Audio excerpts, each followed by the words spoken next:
Christian God's way.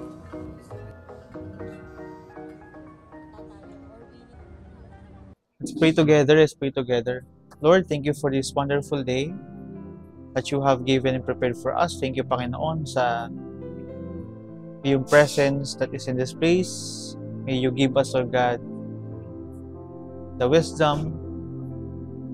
May you give us, Lord God, your presence and the Holy Spirit, Lord God, today, so that we will be able, Lord God, to understand what you are trying to tell us, Lord God, today. Lord, override our preparation in this topic. May this topic be a life-changing one to each and every one of us. In Jesus' name we pray. Amen. So part 1 ng ating series for today. It's all about legit check part 1. Legit check part 1. Okay, it's about real versus fake, no? Real versus fake. Okay? So let's go to Mark chapter 7.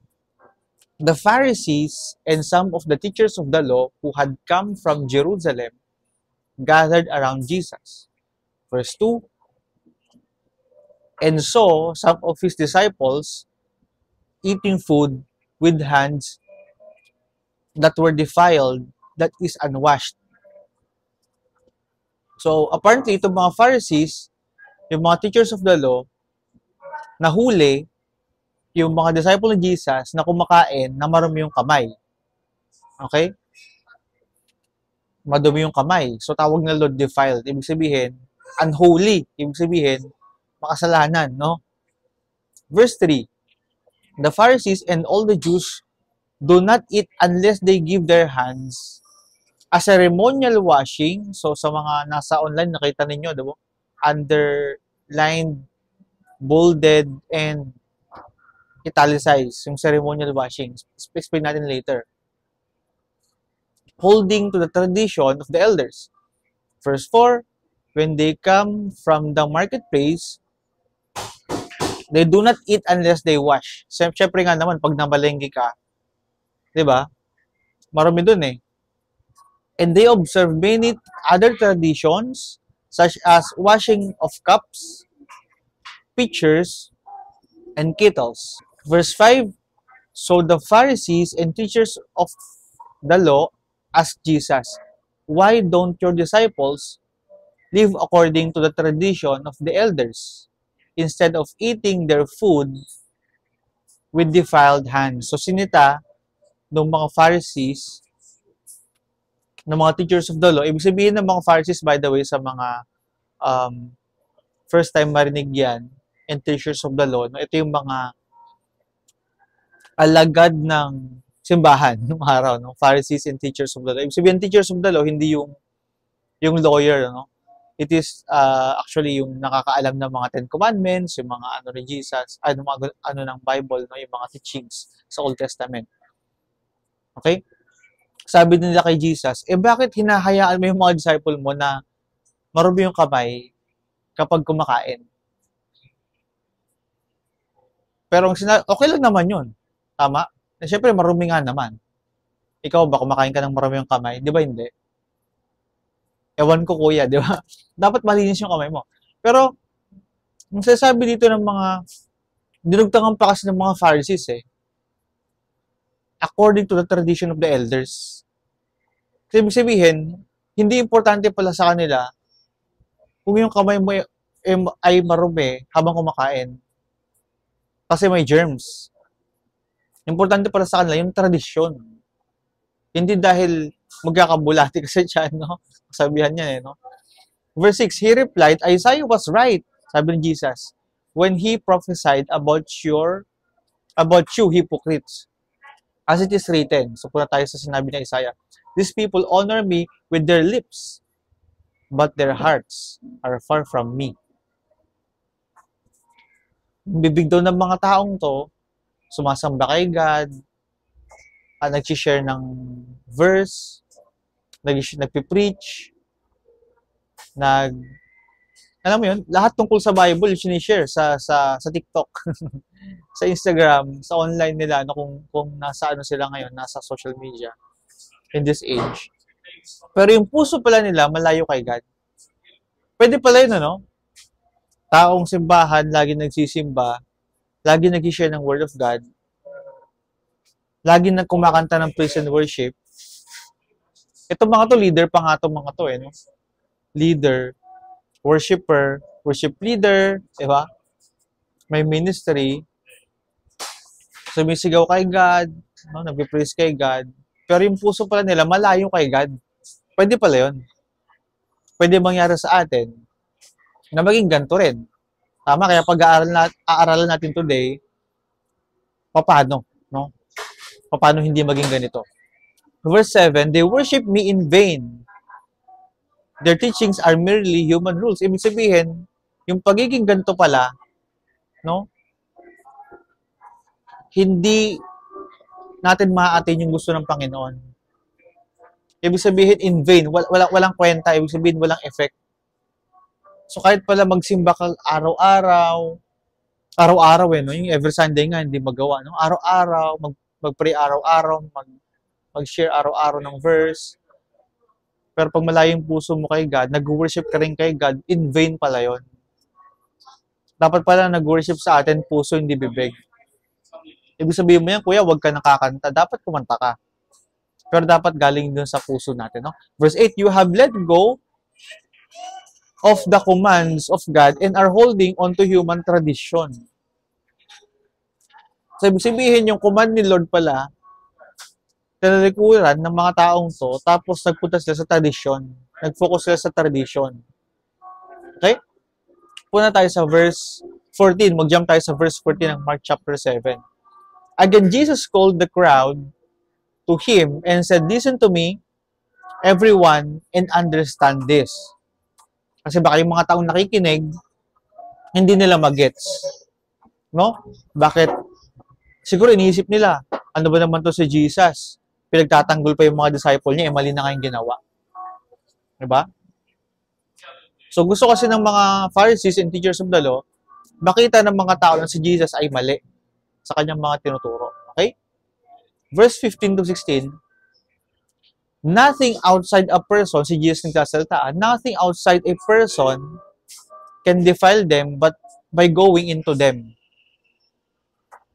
But rather, it is what comes out of a person that defiles them. So, I think itong sinabi ni Jesus dito medyo cloudy, no? Hindi pa talaga malinaw sa mga taong nakikinig.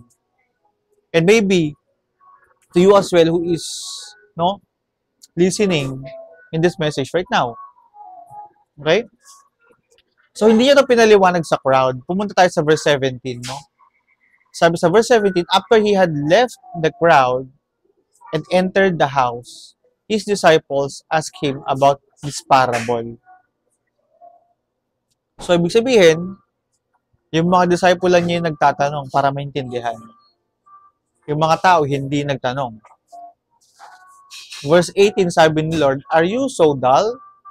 He asked, don't you see that nothing that enters a person from the outside can defile them? Baka kasi iniisip ng mga tao, or pati yung mga disciple, so hindi tayo magiging marumi kung ano yung pinapasok natin sa katawan natin. Magiging marumi tayo sa mga lumalabas. Yung iba sa atin nakakaisip ng mga kalokohan. Ako yung naisip ko dito, pagdighay, pag-utot, tama? Kapag umutot ka, lalo pag narinig ng iba, lalo pag mabaho, isipin mo, yak, kadiri ka naman, di ba? Ang dumi-dumi mo. Kaya sabi ni Jesus, what comes out eh. Tama? Ano ba yung lumalabas sa atin? Hangin. And then yung pagdighay mo ng malakas. Diba, yak, kadiri ka naman. Baka yun kasi iniisip nila, which is yung naisip ko at baka naiisip nyo rin. Ano ba yung lumalabas sa atin kay Joey? No? So, eto na. Verse 19. For it doesn't go into their heart, no? But into their stomach and then out of the body. Okay? Yung kakainin mo raw, kasi sa atin ngayon, no, lalo sa mga religion, right? Bawal kainin to. Bawal kainin to. Bawal, ang daming bawal. Bawal yung mga hayop na ganito kainin, bawal yung mga pagkain na ganito, no? Bawal sa religion. Okay? Pero sabi ni Lord dito, hindi naman niya pupunta sa puso yung kinakain, pupunta siya sa tiyan. After nun, ipupupo na natin. Mawawala na. In saying this, Jesus declared, all foods are clean. No, nakikita niyo sa ating sa ating online, no? Ibig sabihin walang bawal kainin na pagkain, no? Verse 20, he went on, what comes out of a person is what defiles them. Kung ano yung lumalabas pala sa kanila. Yung pala yung nagde-defile. Ibig sabihin yung pala yung nagbibigay karumihan sa buhay ng taong yan. Kung ano yung lumalabas sa kanya, no? So, I will give you two things, no, why we keep on doing our own traditions, religions, and ceremonies. Kasi ito yung naging mahalaga dun sa mga Pharisees and teachers of the law. Bakit nga ba nila sinusunod yung tradition, yung religion, at yung mga ceremonies na ginagawa? No, meron ba sa inyo ganon? No? Ako before, sinusunod ko din yan, no? Yung mga tradisyon ng matatanda, yung mga tradisyon ng religion, no? Yung mga ceremonies. Dapat ma-follow ko yon ng mabuti. Okay? So, apparently, this is not about kung malinis ba yung kamay mo kapag kakain ka.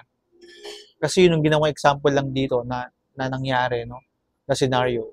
Pero yung totoo pala dito, it's all about the cleanness of a person's life. Kung malinis ba talaga ang buhay ng isang tao. Okay? So, number one is this. Now, why we keep on doing our own traditions, religions, and ceremonies? Number one, we want to please ourselves.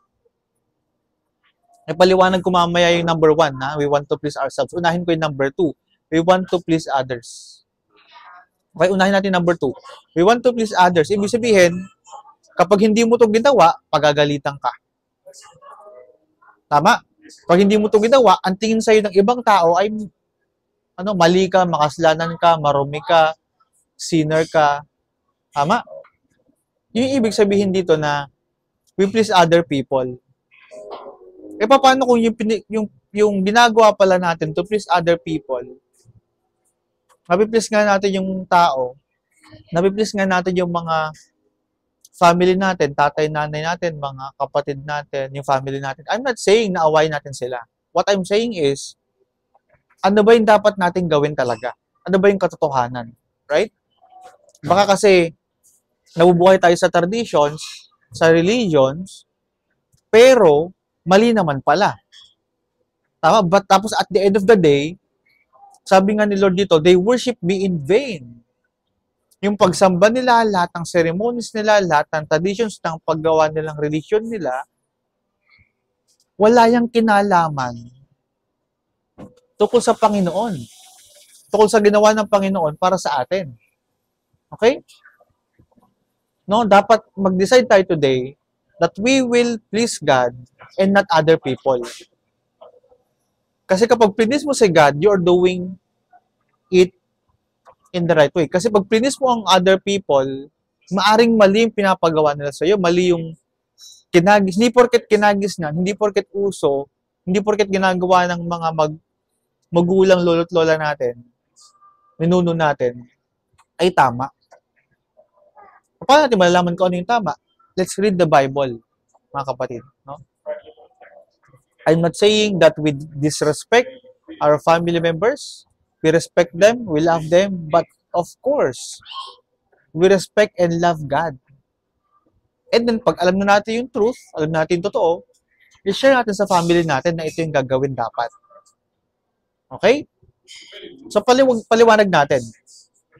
No? The main reason, yung number one, papaliwanag ko na, no? Yung pleasing ourselves, no? Kasi yung pangalawa, pinaliwanag natin to please others. Okay? Yung pleasing ourselves. So, ba't natin ginagawa? The main reason why we do our tradition, religion, and ceremony is maybe, get salvation. Tama ba? Do you agree? No? Amen ba dyan? Lalo yung mga nanonood. Okay? Bakit natin fina-follow yung tradition? Ba't natin fina-follow yung religion? Ba't di tayo kumakain ng mga sinasabing bawal? Tama? Ba't tayo umaattend ng mga ceremony? Ba't natin pinapansin yung ganong detalye?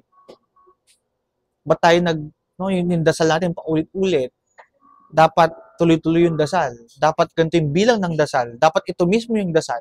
Wala nang personalized, tailored fit na dasal, no? Copy na lang. Bakit? Kasi baka, di ba hindi tayo sure? Even I, no? Baka doon, kapag na-perfect yung dasal na yon, kapag ka nagawa ko lahat ng religious activities, ceremony, pag sinunod ko yung tradisyon, baka masave ako. Kaso hindi pa rin sure, baby, no? Baka. Ano ba yung sure? Ano ba yung sure na talagang kapag ginawa natin, save tayo, na pag ginawa natin, okay, salvation yung ma-attain natin. Kasi mga kapatid, what I'm saying here is, hindi tayo pwede magkamali dito. Magkamali ka na sa lahat ng buhay mo, sana hindi naman, Hindi naman dapat sa lahat. Pero, kung meron ka bang imamali, sana wag to eh. Because it will lead us going to heaven or hell. Depende dito. Okay? Let's go on, no? Our tradition, religion, or ceremony doesn't lead us to salvation. That's the truth. Okay? That's the truth. So, nakikita nyo ba yung sa mga nasa online, nakita ninyo, di ba? Kung ano yung nandyan sa picture ngayon. Pinunit yung damit. No, pinunit yung damit. Hari. No, normally, hari yan or prophet no, nung araw. Leader, no? Kapag ang symbolism na pinupunit yung damit is nung araw, kapag may masamang balita, may masamang nangyari, di ba si Job? Pinunit niya yung damit niya. Naglagay siya ng ash sa ulo. Kasi mayroong masamang nangyari or basta, yan yung ibig sabihin niyan. Nagluluksa ako. Pinupunit ko yung damit ko. Let's go to Joel chapter 2 verse 13. Sabi sa Joel chapter 2 verse 13, ano daw yung gusto ng Panginoon? Rend your heart and not your garments. Rend your heart and not your garments. Return to the Lord your God, for He is gracious and compassionate, slow to anger, and abounding in love, and relents from sending calamity. So sa atin, paliwanag ko lang yung ating topic for today, legit check. Legit check. So ibig sabihin, i-check mo yung isang bagay kung legit o hindi. No? Ano yung mga legit check? No? Ako, inaral ko legit check ng sapatos. Legit check ng bag. No? Mahilig ako mag-aral ng mga legit checking. Ng mga gadgets, ganyan. Legit check, no? So, dahil na-master ko yung legit check ng shoes, no? Hindi naman siguro yung super master, pero at least, by looking at the shoe, okay, I can say kung fake siya or legit by looking at it. Or kung meron pa akong kayang gawin, no? By holding at it. And ano pa, by smelling at it, no? Matatawa kayo, pero talagang ganun ang legit check. Aamoy mo, hawakan mo, at titignan mo buti.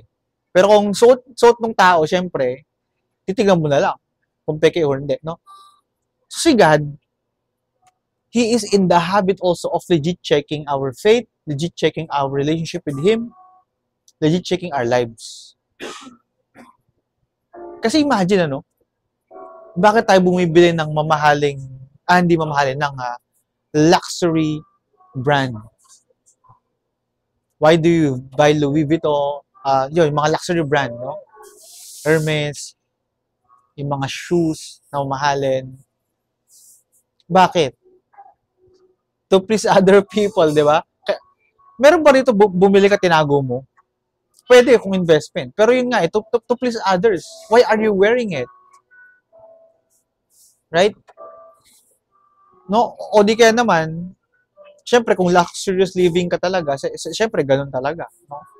Kasi hindi tayo yun nga, sabi ng isang pastor, kaya hindi daw niya ma-appreciate kung bakit mahal yung Louis Vuitton, ba't mahal yung Dior, diba? Dior, no? Dior. ba't mahal yun? Eh kasi hindi naman siya yung market. So parang ako din. Hindi ko ma-appreciate. Ba't sobrang mahal? Kasi hindi pala ako yung target market nila, no? Ang target market nila yung luxurious living people. Anyways, sabi ng Lord dito, rend your heart, punitin mo yung puso mo, hindi yung damit mo. Legit check. Tama? Legit check. So, dito, nilegit check ni God kung sino yung fake, kung sino totoo. Yung Pharisees ba, yung teachers of the law ba, or yung mga disciples niya. Okay?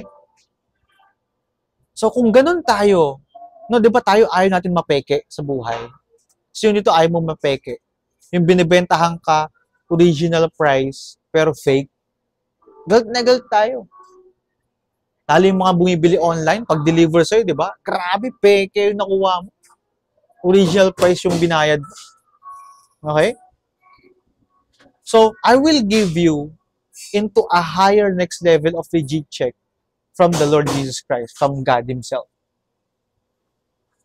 Ang ibinayad ng Panginoon sa atin, buhay niya, dugo niya. Amen or amen? Tapos yung binigyan natin sa Kanya, fake. Di ba tayo nga sumasama loob natin? Pag bumili ka ng sapatos, bumili ka ng bag, yung price niya is original retail price from the brand, luxury brand. Nung nakuha mo fake, maasar ka. Magagalit ka. Si Lord pa kaya, binigyan niya yung buhay niya. Hindi naman, no, nabasa ko pa sa 1 Peter, hindi naman na tayo binayaran ng silver or gold. Yung pinantubos niya sa atin, hindi naman silver or gold. Ang pinantubos sa atin ng Panginoon, the throne in heaven, yung ating yung kanyang blood, yung kanyang life. Tapos pepekein mo lang yung relationship mo sa kanya. Pa-worship tayo, pa-attend tayo, pabasa-basa tayo, tapos pagdating sa personal na buhay natin, no, yung anger nandyan pa rin, madaling magalit, sumisigaw. Basahin natin later, no? Sabi ng Panginoon dito, dapat yung panloob, hindi panlabas. Amen? Sabi dito, the heart of the person will determine if he or she is clean in the eyes of God. The heart of the person will determine if he or she is clean in the eyes of God. No, naalala ko si Ate J, binilan ko ng sapatos 2 weeks ago, and ngayon, bibili ako ng pang-maintain ng sapatos na mahal din. Kasi, hindi pwede madumihan no? Kung ganun nga tayo ka-delicate sa mga gamit, ano pa kaya sa puso natin sa Panginoon? Okay? John chapter 14 verse 6. No? John 14 verse 6. Jesus answered, I am the way, the truth, and the life. No one comes to the Father except through me. Ano ba yung katotohanan? Si Jesus yun. Paano may kilala si Jesus? Read the Bible. Paano malaman yung katotohanan? Read the Bible. Kasi kapag kung ano yung sinishare sa'yo, kung ano napapakinggan mo, basta at least, no, sa mga sinishare ni Kuya Joey sa pag-attend ninyo, you can validate in the Bible. Pero kapag kayong pasimba-simba lang tayo, you cannot validate it. Umatid kang sa religion, pag binasa mo yung Bible, it is truth. Ako nung binasa ko yung Bible, I realized, lahat pala ng ginagawa ko mali. Eh, ba't pinapagawa nila yun? Eh, baka hindi rin sila nagbabasa ng Bible, hindi rin na alam yung katotohanan. Gusto ko lang naman ma-save Bakit gusto nating ma-save? Because God, we are immortal beings, yun totoo. Bakit takot ka mamatay? Kasi immortal ka. Why do we have this long for eternity? Kasi immortal tayo yun totoo. No, pag namatay sa katawan na to, we either go to heaven or to go hell, depending on what we're gonna do in this life. Okay? Acts chapter 4, verse 12. Salvation is found in no one else, for there is no other name under heaven given to mankind by which we must be saved. Walang ibang pangalan, walang ibang tumubo sa atin si Jesus Christ lang. Right? Ephesians chapter 2, verse 8 to 9. For it is by grace you have been saved through faith, and this is not from yourselves. It is the gift of God. Verse 9, not by works, so that no one can boast. Ibig sabihin, not by works. Ibig sabihin, lahat ng ginagawa natin sa tradition, religion, ceremonies na yan, walang kwenta sa salvation natin, guys. It is by God's grace. Eh kuya, mabigat yung kasalanan niya, ako magaan. God's grace. Mas makasalanan siya kaysa sa akin. God's grace, baby. Walang mabigat, walang magaan. God's grace. Through faith. Napag-usapan natin last week, yung faith mo dapat gumagalaw. Yung ginagalaw ng faith mo, dapat tama according to the faith that you are professing. Kasi kung mali, fake faith. Sayang din. Not counted. Right? So, ibig sabihin, it is by grace.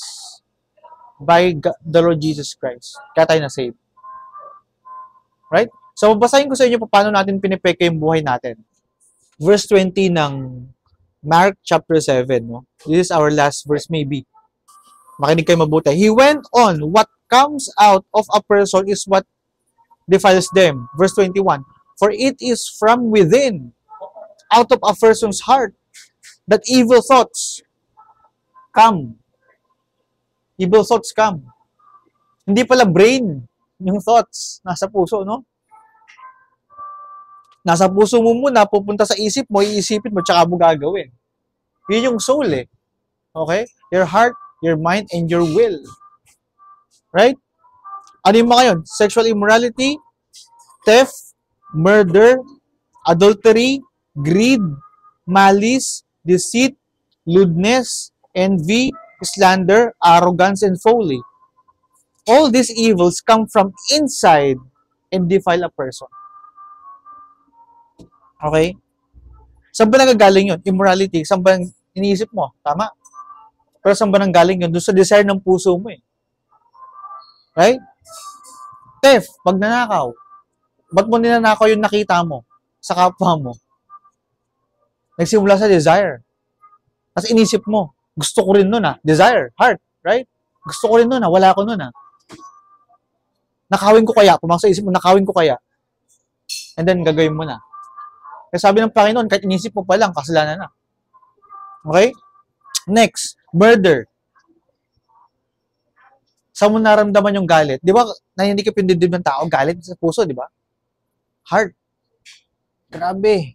Galit na galit ako sa kanya, sa ginawa niya. Patayin ko kaya siya, pumasok sa isip. Ginawa na. Eh kahit na hindi mo pa daw ginawa, kasalanan na, sabi ni Jesus. Adultery. Ang ganda ng girlfriend niya, ang pogi ng boyfriend niya, asawain ko kaya? Kahit may asawa ka na, or kahit may asawa na siya, single ka. Sa nagmula, sa desire sa puso. May abs, macho, grabe. Ang pogi, ang sexy, makinis. Sa heart eh. Sa inisip niya, pwede kaya maging kami, kahit na may asawa siya? Kahit na may boyfriend siya, or kahit na single naman ako eh, siya lang may asawa eh, baka niya na mahal. Greed.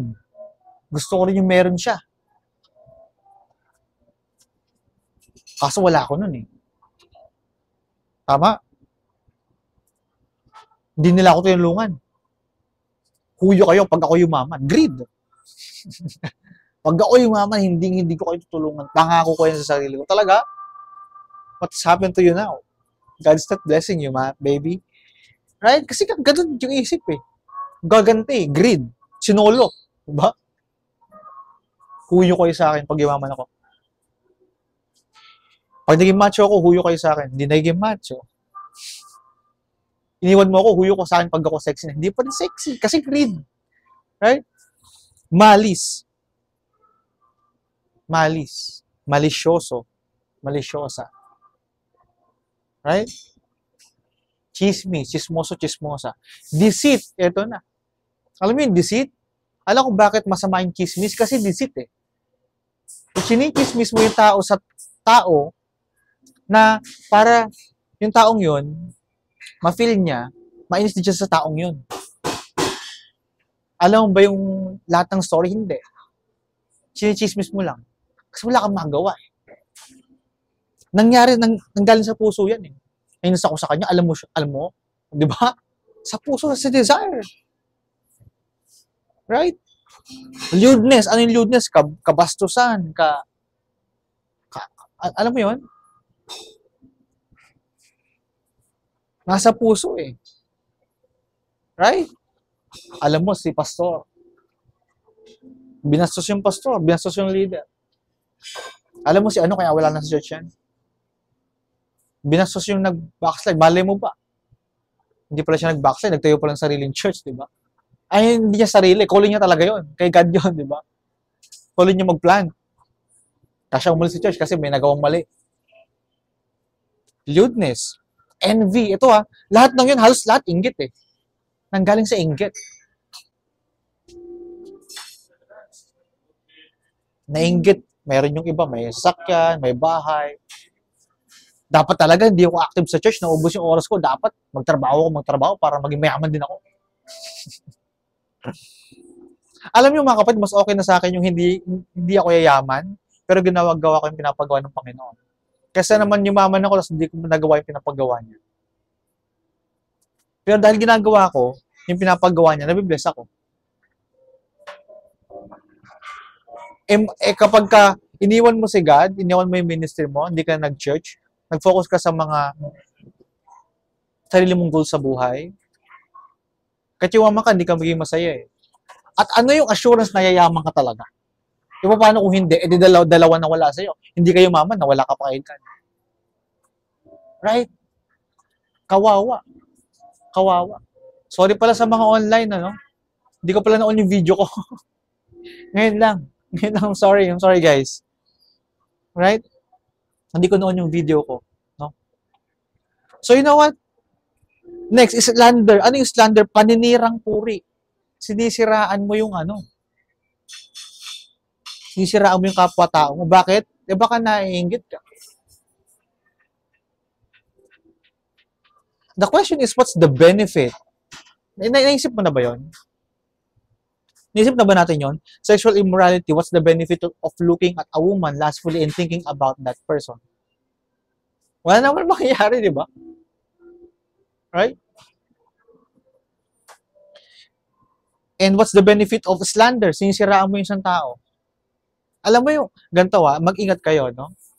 Huwag na kayong manira, huwag na kayong mag-chismis. Bakit?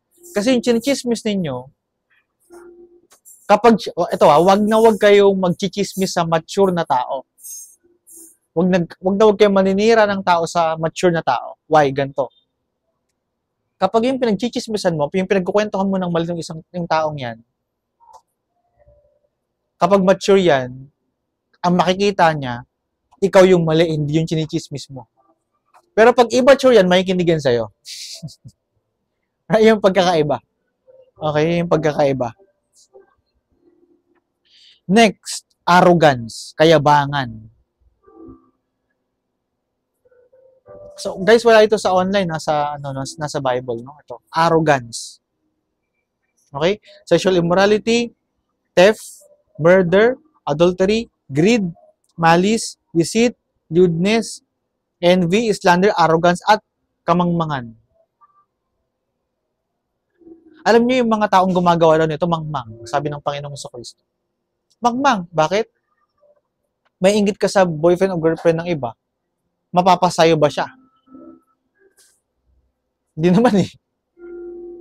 Kung mapasayo man, sira din buhay yung pareho. What's the benefit? Ano pa ba?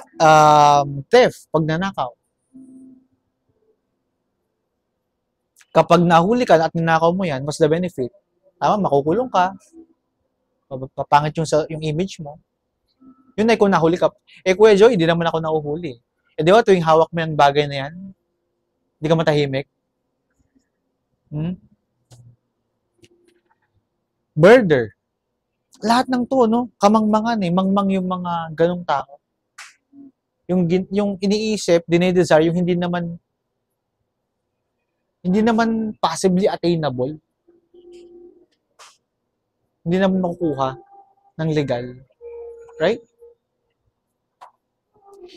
All these evils come from inside that defile a person. So sabi ng Panginoon, galing to sa puso eh.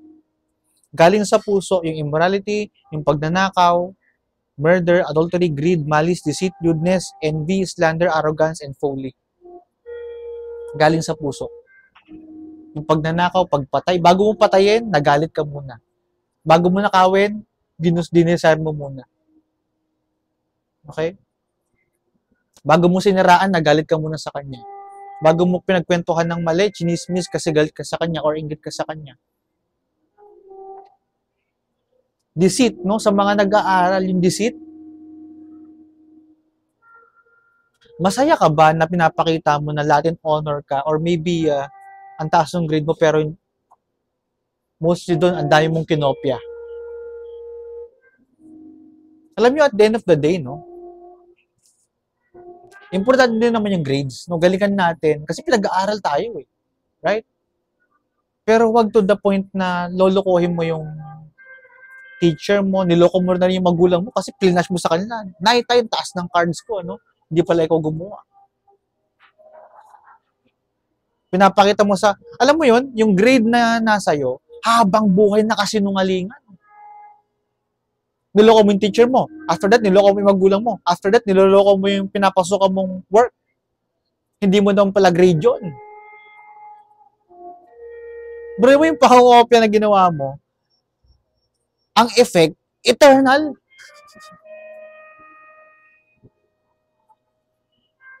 Right? Ang daming nag-deceit. Ibig sabihin, niloloko, nililin lang. Okay? So as we end, no? Sabi dito, for it is by grace you have been saved through faith. Hindi sa hindi dahil mabait ka, kundi dahil mahal ka lang Diyos.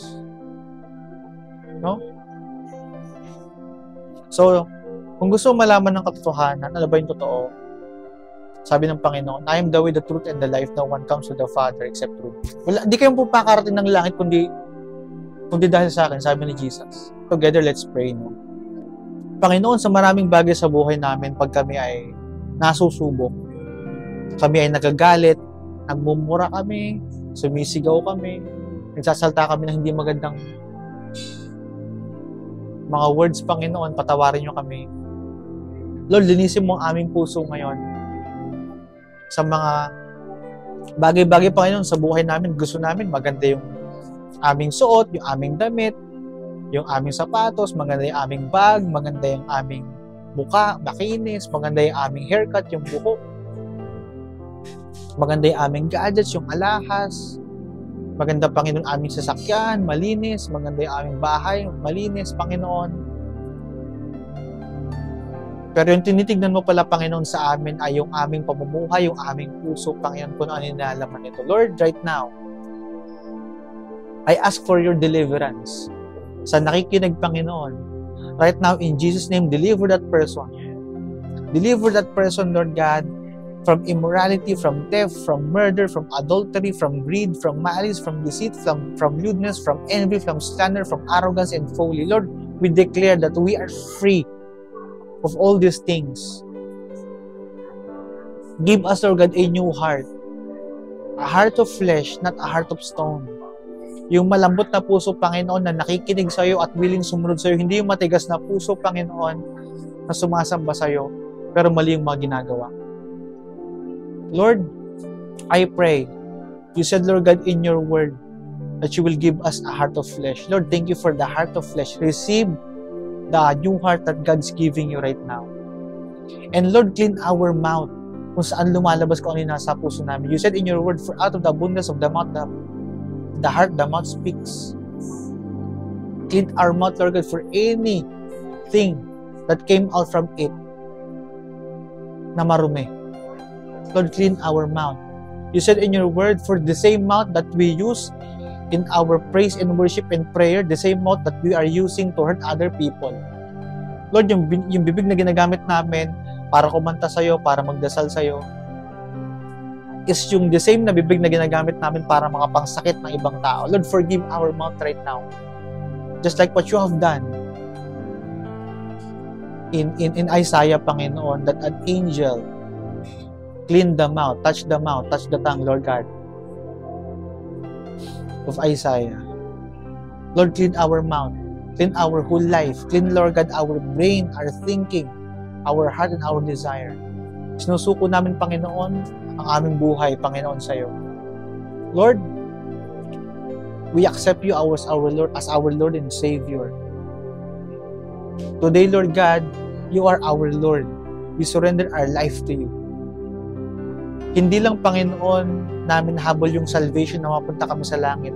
Lord, habol namin yung presence mo, yung lordship mo sa buhay namin. Masusunod kami sa lahat ng pinag-utos mo sa amin sa mundong ito, Panginoon. Lord, I pray for the person right now who is weakening in his faith and in his walk in you. Strengthen, Lord God, his feet. Strengthen, Lord God, his faith, his arms, his heart, and his soul. Na magpatuloy siya, Panginoon, sa paglakad sa iyo kahit mahirap. Kahit na, Panginoon, yung taong yun na nakikinig ngayon, hindi niya maintindihan nangyayari sa buhay niya.